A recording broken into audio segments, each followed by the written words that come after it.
Hello है नमस्ते, welcome back to my channel again. और आप सभी का बहुत बहुत स्वागत है मेरे यूट्यूब चैनल साइको सूत्रा पर।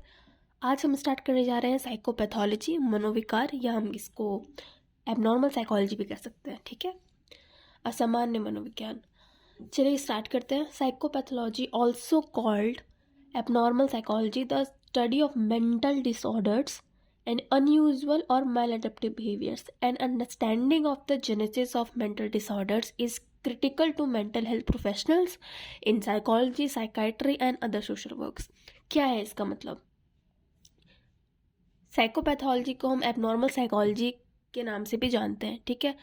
इसके अंदर किस चीज़ की पढ़ाई होती है? इसके अंदर मेंटल डिसऑर्डर्स की पढ़ाई होती है और जो भी अलग अनयूजुअल बिहेवियर है, ठीक है। अब आपको पता है नॉर्मल बिहेवियर कौन सा होता है एक इंसान का और एक अबनॉर्मल बिहेवियर। फॉर एग्जांपल, अगर हम बस में कहीं ट्रैवल कर रहे हैं तो आपको पता है नॉर्मल बिहेवियर क्या है। हम अपने डेस्टिनेशन पे जाएंगे, बस पकड़ेंगे, अंदर बैठेंगे, शांति से बताएंगे हमको यहाँ जाना है, वो टिकट काटेंगे और वो डेस्टिनेशन आने पे हम उतर जाएंगे। एबनॉर्मल बिहेवियर क्या हो सकता है? आप चढ़े, आप बोल रहे हो कि नहीं नहीं मुझे यहाँ जाना है, फिर कंडक्टर को बोलो नहीं नहीं यहाँ जाना है, यहाँ रुक दो, या अचानक से स्क्रीम कर रहे हो वहाँ पे, ठीक है। तो ये कुछ एबनॉर्मल बिहेवियर है। सो इसी की पढ़ाई और मेंटल डिसऑर्डर्स की पढ़ाई, ठीक है, मानसिक बीमारी की पढ़ाई को साइकोपैथोलॉजी बोलते हैं। It is an understanding of genesis of mental disorder, ठीक है, दैट इज क्रिटिकल टू। अभी कौन कौन कहाँ कहाँ इसकी पढ़ाई होती है? साइकाइट्री में, साइकोलॉजी में, सोशियोलॉजी में, ठीक, okay. Psyche, pathos and logos, ये वर्ड आया कहाँ से है? साइकोपैथोलॉजी 3 वर्ड से मिलके बना है, साइक, पैथोस एंड लोगोस। साइक मतलब जैसे हमको पता है माइंड एंड सोल, लोगोस मतलब हमको पता है ये पढ़ाई, तभी साइकोलॉजी का मीनिंग यही होता है। पैथोस का मतलब होता है basically suffering. So it is the study of suffering of mind and soul. It is a branch of psychology under which abnormal form of behaviour and disorders are studied in detail. कैसी detail में बात होती है? Scientific study होती है of causes, कितने types के हैं, इसको हम हुआ कैसे है ये, ठीक है, इसका कॉज क्या है, रीज़न क्या है, इसके टाइप्स क्या है, इसके methods of treatment of abnormal behaviour of person.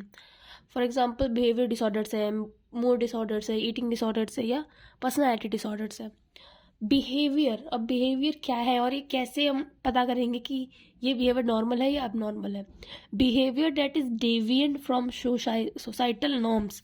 इसके हम आगे चल कर डिटेल में बात करेंगे, अभी मैं हल्का सा एग्जाम्पल दूंगी।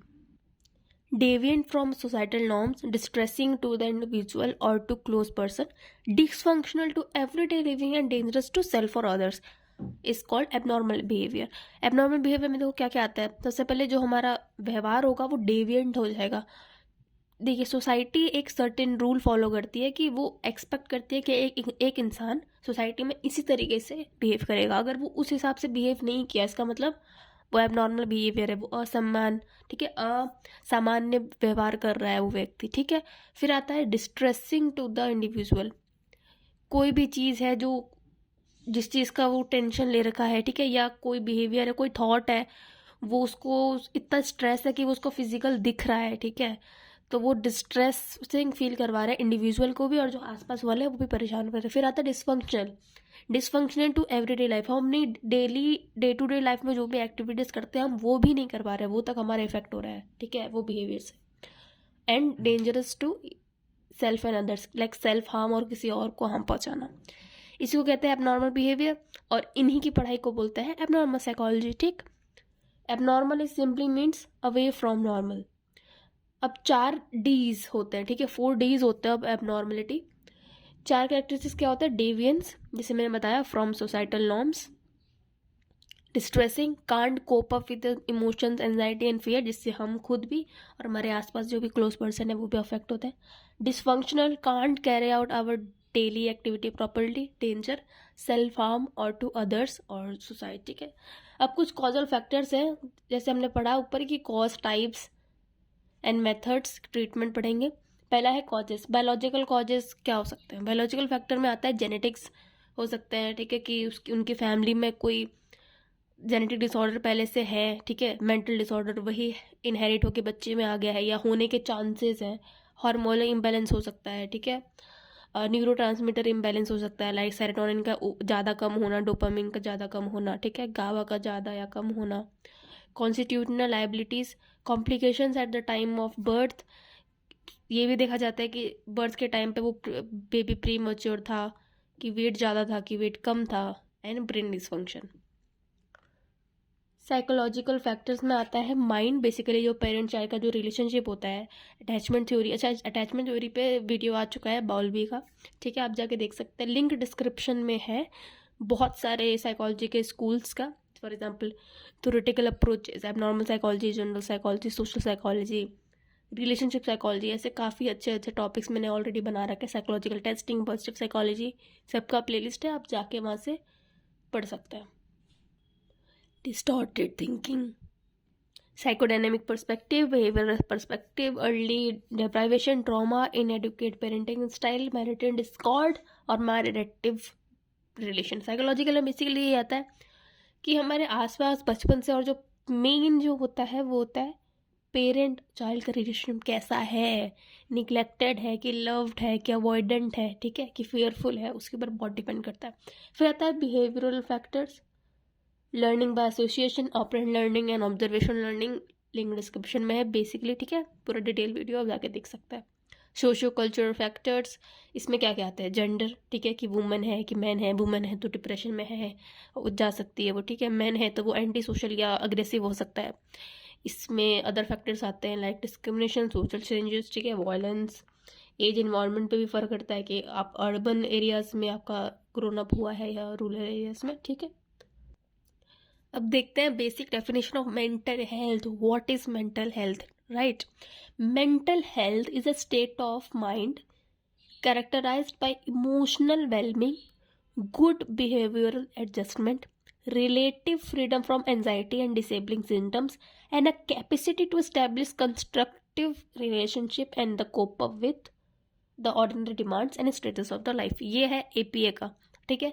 WHO जी ने क्या कहा, WHO, ठीक है, WHO के हिसाब से ये वाला डेफिनेशन इजी पड़ता है, ठीक है, लेकिन आप अगर एग्जाम में दोनों लिख के आएंगे तो बहुत अच्छी बात है, एक भी लिख के आएंगे तो बहुत है, लेकिन लिखना according to WHO।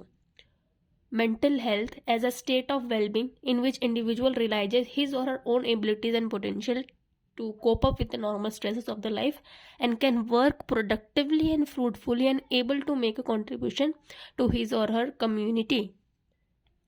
Mental health क्या है, ठीक है, मानसिक स्वास्थ्य क्या है, ये एक स्टेट ऑफ वेलबींग है कि हमारा जो हम जी रहे हैं वो हम अच्छी कंडीशन में जी रहे हैं। कैसे अच्छी कंडीशन में, जिसमें क्या क्या आता है कि हमें पता है हमारी कैपेबिलिटीज़ और एबिलिटीज़ क्या है, हम जो भी डेली लाइफ में छोटी मोटी जो स्ट्रेसेस आते रहते हैं, थोड़ी छोटी मोटी दिक्कतें मुश्किलें आते रहते हैं, उसको हम अच्छे से कोप अप कर लेते हैं और हम उसमें अच्छे से अपना काम अच्छे से भी कर रहे हैं और उसके रिजल्ट भी मिल रहे हैं, और हम कम्युनिटी में हम जहाँ रह रहे हैं वो हम वहाँ पर हम अपना कॉन्ट्रीब्यूशन भी दे रहे हैं। सो it is a state of wellbeing. Mental health as a state of well-being in which individual realizes his or her own potential and can cope up with the normal stresses of life, can work productively and fruitfully, and is able to make a contribution to his or her community। Mental health refers to the person's psychological, emotional and social well-being। Mental disorders, mental disorders क्या होता है, ये condition होती है जो कि आपके thinking को अफेक्ट करती है, फीलिंग, मूड और बिहेवियर को इफेक्ट करती है। ये ओकेजनली भी हो सकता है या क्रॉनिक मतलब लॉन्ग लास्टिंग भी इसका अफेक्ट हो सकता है, ठीक है। They can affect your ability to relate to others and functions of each day.